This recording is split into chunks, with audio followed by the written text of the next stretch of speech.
Good morning, everyone. This is Pastor Brett Strawhecker at New Beginnings Church in Middletown, Pennsylvania. Today is Sunday, the 27th of August, 2017, and I want to finish up what we were talking about as far as 2 Timothy chapter 3, verses 1 through 5. I noticed that I said 3 through 5. It's not 3 through 5. It's 1 through 5. So let me read that to you again here. It says, starting at verse 1 in chapter 3 of 2 Timothy. You should know this, Timothy, that in the last days there will be very difficult times, for people will love only themselves and their money.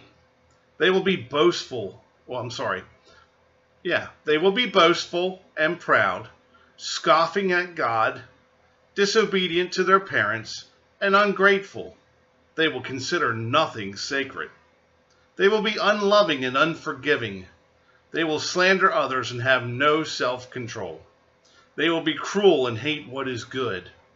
They will betray their friends, be reckless, be puffed up with pride, and love pleasure rather than God. They will act religious, but they will reject the power that could make them godly. Stay away from people like that. So we talked already about verses 1 and 2. So let's look at verses 3, 4, and 5. It says that they will be unloving and unforgiving. They will slander others and have no self-control. Well, I'll tell you what, people seem to thrive on other people's dirty laundry. And unfortunately, people have a habit of putting out their dirty laundry on Facebook. But, they may talk about their own personal dirty laundry on Facebook, but out in public, people are talking about their dirty laundry behind their backs through gossiping. And this is an unloving type of behavior. So if you know that you yourself love to talk gossip with others or pass along gossip, then you need to change that, because that is an unloving behavior. And if you are around people who are gossips, what does the Bible say at the end of this verse? Stay away from people like that. In other words, you need to remove yourself from those conversations, or make it clear to others that you're not willing to be a gossip, or you're not willing to get involved with those types of situations, because it says here that they will be unloving and unforgiving. They will slander others and have no self-control. Well, people do have problems with self-control nowadays. I mean, look at the opioid epidemic that's hitting the United States and has really hit hard here in our area. And I'm in a group, Fighting Addiction Middletown style. We're trying to fight against such things. Look at this hair I got going. I'm going to turn this fan off a second. Sorry if that was bothering anybody. But anyway, we have this opioid situation going on in the United States. People are self-medicating to try to ease the pain or the struggles or the suffering they have in their own lives. Or maybe they do have some physical pain that they want to address with these things. I know it's difficult. I know that life isn't easy, but you have to have some sense of self-control. I mean, we all live unhealthy lifestyles. My unhealthy lifestyle has led me to have diabetes. So I'm working very hard to change that. I've started a new diet. I've started a new exercise regime. And it's not easy. It's a pain in the neck most of the time. And whenever sweets are around, boy, my sweet senses are saying, take, eat, that type of thing. So I have to resist that, because why is that important? We all need to live a healthier lifestyle. We all need to get away from the habits that are really causing us harm, both to our bodies and also to our souls. And when you think about it, we have a lot of unhealthy practices out there that are leading us into sin, or leading us into negative types of behaviors or negative types of attitudes. Yesterday I was watching a whole bunch of stuff that just blew my mind. And it kind of goes along with what it says. They will be cruel and hate what is good. They will betray their friends, be reckless, be puffed up with pride, and love pleasure rather than God. I was amazed. I saw that Cash Me Outside, how about that, girl on the internet yesterday. And, I really have a compelling drive to pray for her, because she's one of millions of kids out there that are like that. that are living a lifestyle that is so defiant, so rebellious, so hateful, so unforgiving. And how do I know that? Well, if you go out on YouTube, you're going to find that kids are videoing each other fighting. I mean, committing violence. I mean, fighting has been glorified with the videos that people are taking. And I was amazed at all the fighting videos that are out there amongst teenagers. And what do you see around the people that are fighting? A whole group of teenagers with their phones up trying to get a good picture or a good tape or a good video of the fight. And you can hear them griping sometimes. Hey, you're in the way. I'm trying to get a video of this. I want to get a good video of this. What kind of behavior is that? They're glorifying violence. They're glorifying hate. They're glorifying a lot of negative things. And oh my gosh, the things they say to each other and call each other and accuse each other of doing. It's just amazing. I mean, I'm at a loss for words.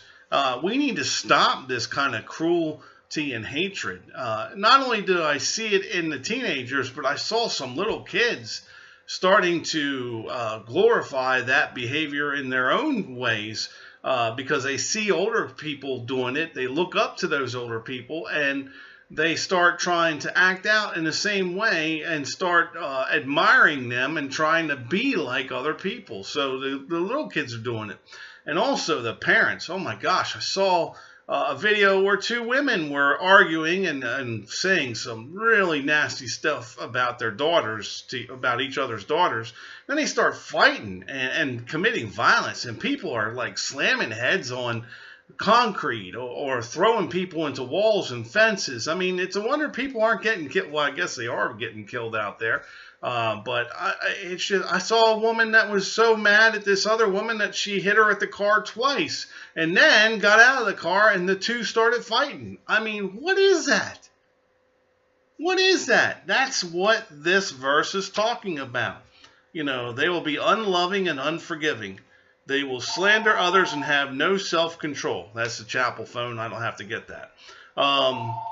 They will be cruel and hate what is good. They will betray their friends, be reckless, be puffed up with pride, and love pleasure rather than God. We're glorifying a whole bunch of negative and unhealthy behaviors out there. And people are living a negative life with unhealthy lifestyles, and then they wonder why they're so miserable or why they feel so horrible or why they have the circumstances they do. This is all the more reason for us to stop wasting time on such foolishness, and also to stop living unhealthy lifestyles. Try to get back to healthy living and have a focal point on God where we can follow His will and His advice on how we should live and what we should do. And we need to get away from this stuff. It says at the last line, stay away from people like that. See, we got to get rid of negative influences in our life and make sure that the influences around us are other brothers and sisters in Christ that are going to bring a positive outlook to us. You can't live a religious life in one moment and then a different life in the next moment. You either are in or you're out. You can't be swinging back and forth like a pendulum, but like unfortunately many of us do. And we need to stop that because it's unhealthy behavior, and it's going to lead us on a path that will make us miserable and will take us into sin and will threaten our being in the next life. So those are things that we need to look out for. And the last line here, verse 5, they will act religious, but they will reject the power that could make them godly.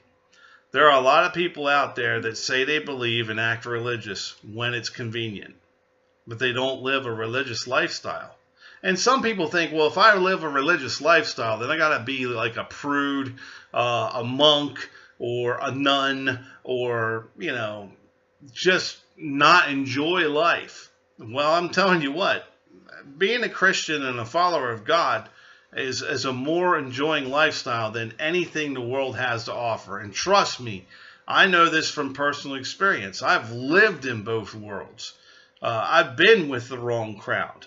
I've been out there trying to have a good time and doing things to try to impress other people. I'm telling you what, folks, in the end, it leaves you shallow and empty. Shallow and empty. Are those words you want on your tombstone? This person was shallow and lived an empty life. I don't think any of us would want that engraved on our tombstone. Yet, that's the lifestyle we choose. And in the end, what does it leave us with? Nothing. I found out early on when I was a young kid that there was people that I partied with all the time. But once I realized, hey, maybe I shouldn't be doing this partying. Maybe this partying is kind of destructive and a negative impact, has a negative influence on my life. As soon as I came to that realization, and I learned the hard way, trust me, once I stopped partying, I noticed that I didn't have as many friends as I used to. I was only good to them as long as I wanted to party with them, provide money to help pay for the stuff for the party, all that stuff. But as soon as you got away from that and stopped doing that, it seemed like people stopped being your friend. And then you have to ask yourself, were they truly friends? No, they weren't. Were they a positive influence on you? No, they weren't. Are you better off without that? Yes, you are. And I know it's hard for us to come to that. And it's going to, at first, it's going to lead you to a lonely place. But when you're in that lonely place, God's going to come to you and show you that you are now stepping in the right direction to a better life, a healthier life, a happier life. I mean, when you think about it, the two most important commodities we have in this life are our health and our time, the time that we have here. So it's better to spend our time healthy than unhealthy. I mean, I've seen people who are in and out of the hospital that are dealing with unhealthy situations or are suffering as a result of unhealthy behaviors in their lifetime. I mean, it happens. And we all make choices, and those choices have consequences. And sometimes the consequences aren't that good. So that's why it's important that we get away from unhealthy stuff. That's what made me decide, you know what, I need to eat a healthier diet. I need to lose weight. I need to get back into shape. I need to be better fit. And it's not easy. It's hard. It's one of the hardest things that you have to do. And I know many people are struggling with it.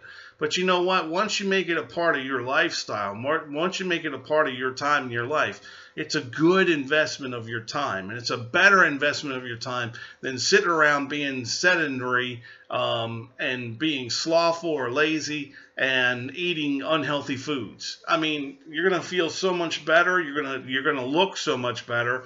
And you're going to be happier. And you're going to free up a lot of time to do something more positive with your life than sitting around indulging in negative things that have negative impact on you. That's why the Bible says you need to stay away from people that are that kind of influence to you. Because why? Because it's going to lead you to lose your health, and it's going to waste your time. And that are, like I said, those are the two most precious commodities that we could ever have in this life. So think about it. The devil is stealing both of those away from you. That's what it comes down to. Do you want him to steal that from you? Would you allow someone to steal your health? I know we allow people to steal our health and steal our time, but think about it. Isn't that kind of a foolish way to live our life? That's why the Bible puts this in here. And when the time of the end times comes, these behaviors and these conditions are going to start becoming prevalent. And I don't know if you've noticed lately, but these conditions are becoming prevalent in our society. Now, we can do one of two things. We can just sit around and complain and think, wow, that's horrible. Why are people doing that? How could people do something like that? Well, the only way you're going to change anything is if you start with yourself and decide that's not the person I'm going to be. That's not how I'm going to act. And I'm going to encourage others not to be that way and not to act that way. That's how we change the world, one person at a time. We try to set a positive example for others, and we try to lead others into a more positive lifestyle, a more positive outlook, a more positive way of thinking. That's how we change the world. And I hope that all of us will decide to join together in that type of effort. Because right now, our nation needs it very badly, and the world needs it as well. So, you can sit around and complain about it all you want, but that's not going to change a thing. In fact, that's going to make things worse. Or you can decide, hey, I am going to live a healthy lifestyle. And I am going to make sure that I'm not wasting time on foolishness or things that clutter up my schedule. I'm going to focus on what's important. The people that are in my life that are important. The things that are in my life that are important. And not anything that's unhealthy or negative. So that's 2 Timothy chapter 3, verses 1 through 5. I hope that you have gained something from this. It's been a pleasure talking to you about it. And tomorrow we'll go in a different direction. We'll see where the Lord leads us next. Until then, remember, nothing in this world is more important than the love of Jesus Christ. I'll talk to you soon.